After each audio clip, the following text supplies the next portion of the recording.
കൊല്ലത്ത് printing press ഉടമയും കുടുംബവും വീട്ടിനുള്ളിൽ മരിച്ച നിലയിൽ. കേരളപുരം കൊപ്പാറ പ്രസ് ഉടമ രാജീവ്, ഭാര്യ ആശ രാജീവ്, മകൻ മാധവ് എന്നിവരെയാണ് വീട്ടിനുള്ളിൽ മരിച്ച നിലയിൽ കണ്ടെത്തിയത്. ആത്മഹത്യയെന്നാണ് നിഗമനം.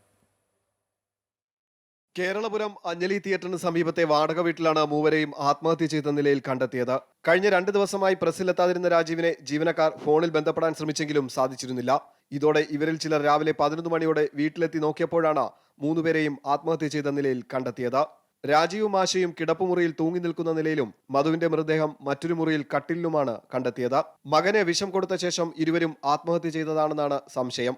സാമ്പത്തിക പ്രതിസന്ധിയാണ് ആത്മഹത്യക്ക് കാരണമെന്നാണ് പ്രാഥമിക നിഗമനം. സ്ഥാപനം ഇവിടെ കൊപ്പാറയെന്നും പറഞ്ഞ് ആദ്യം കടപ്പാക്കടയായിരുന്നു. അത് സാമ്പത്തിക പ്രതിസന്ധിയുടെ കാരണം കൊണ്ട് അത് സെയിൽ ചെയ്തതിനു ശേഷം ഇവിടെ പെരുന്നാട് പഞ്ചായത്തിനോട് ചേർന്ന് അദ്ദേഹം സ്ഥാപനം നടത്തിക്കൊണ്ടിരിക്കുകയാണ്. അപ്പം അവിടുത്തെ ജീവനക്കാർ ഡെയിലി അവിടെ സ്ഥാപനത്തിൽ വരുന്നതാണ്. വരാത്തത് കൊണ്ട് വിളിച്ചിട്ട് ഫോൺ എടുക്കാത്ത കാരണം ജീവനക്കാർ ഇവിടെ വന്ന് തിരക്കിയപ്പോഴാണ് ഗേറ്റ് പൂട്ടിയിരിക്കുന്നതാണ്.